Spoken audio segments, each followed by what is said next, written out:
dans la grotte humide au souffle froid. Un filet noir s'écoulait déjà, des ténèbres profondes l'empoison, glissait vers l'eau, vers l'horizon.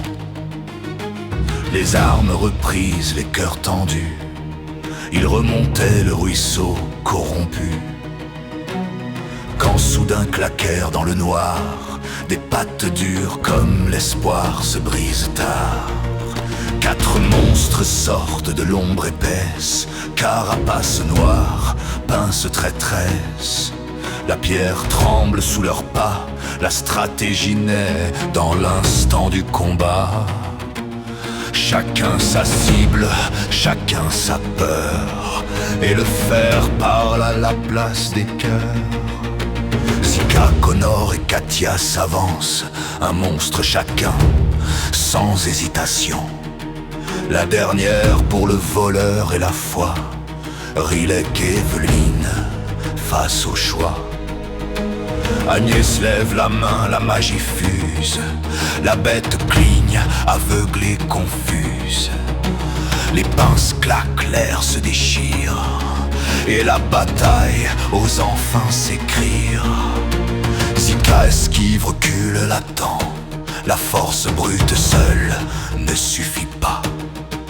Un pas de trop, la pince descend, mais l'espadon tranche net un bras.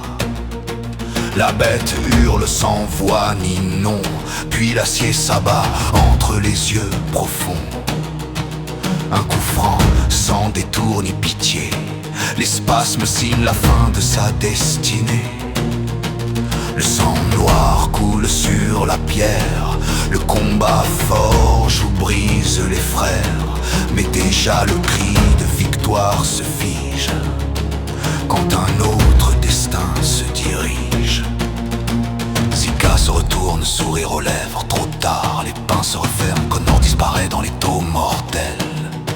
L'acier broyé, le corps trop frêle, un instant figé, un cri muet, puis Zika fonce, le regard fermé. Katia frappe, encore et encore, sans rage, sans hâte, mais sans remords. Chaque coup trouve une faille précise, la carapace cède, la chair se grise, la bête tombe sous 1000 blessures. Elle s'appuie sur son épée, souffle, mesure, puis relève la tête, jauge le combat et court là où l'aide s'en va. Aveugle, la bête frappe au hasard, ses pinces fendent l'air trop tard. Rilek hurle, danse, provoque, attire, sa dague griffe sans jamais faiblir. Eveline prie et frappe de sa masse, Agnès entaille de loin précise. Katia surgit, voit la faiblesse et plante son épée à travers la carapace. Le monstre tombe sans un son, la garde seule hors de son corps profond. Mais le combat n'est pas fini, car le passé réclame encore son dû. La vengeance de Zika, Zika harcèle la bête de Connor, coupe une patte puis une autre encore. Il restaure de portée des pinces brisées, jusqu'à frapper l'articulation exposée. Une pince tombe puis la seconde, la bête confuse s'effondre. Un dernier coup froid et certain met fin à la rage du fleuve malsain. Le silence tombe dans la grotte blessée, Agnès et Eveline pleurent à genoux brisés.